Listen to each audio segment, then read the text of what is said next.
બેન કેમ છે? બસ મજામાં.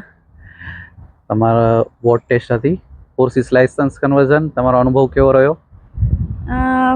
ભવનેશભાઈ બહુ સરસ શીખવાડે છે અને લાઈક મારું સેકન્ડ અટેમ્પ થયો બટ ઇટ વોઝ ગુડ. એમાં મારો જ ફોલ્ટ હતો બટ એક્સપિરિયન્સ ઇઝ ગુડ.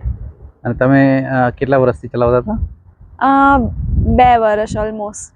અચ્છા, તમે 2 વર્ષથી ચલાવતા હતા છતાં એવું લાગ્યું કે લાયસન્સની જરૂરિયાત હોય છે? હા, જરૂરિયાત તો હોય જ છે કારણ કે આપણે આપણી રીતે ચલાવતા હોઈએ. રૂલ્સ આપણને એક્ઝેક્ટલી ના ખબર હોય એટલે. અચ્છા, પહેલાનું ચલાવવાનું અને પછીના ચલાવવામાં કેટલો ફેર પડ્યો તમારે લાયસન્સ લીધા પછી?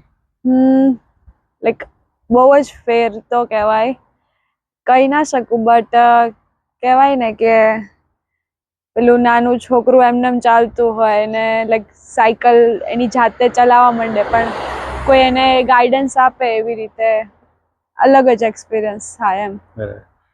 અને આમ આશરે કેટલા લેસન લેવા પડે તમારા અનુભવ પ્રમાણે? આમ એ ડિપેન્ડ્સ ઓન પર્સન બટ જો જલ્દી શીખી જાય તો 5 છે અને વધારે કોઈને વાર લાગતી હોય તો ખબર નહીં. 4-5 એવરેજ ગણી શકાય? યસ, આવડતું હોય તો 4-5. હા, તમે ગમે એટલું અહીંયા ચલાવ્યું હોય પણ? યસ, 4-5 તો જોઈએ. બરાબર. અને તમને આમ ઓવરઓલ અનુભવ કેવો રહ્યો પહેલેથી છેલ્લે સુધી? સ્ટ્રેસફુલ સિચ્યુએશન હતી તમારે લાયસન્સ જોતું હતું? નો, સ્ટ્રેસફુલ લાઈક લેવા માટે હતું બટ એક્સપિરિયન્સ લાઈક શીખવાથી માંડીને લાયસન્સ લેવા સુધી બહુ સારો હતો. એમ એવું લાગ્યું નહીં કે એમ રિલેક્સ લાગે એમ. મારા સ્લો સ્પીડ મનોવર્સ જે હતા 5 ટાસ્ક, એમાં અનુભવ કેવો રહ્યો?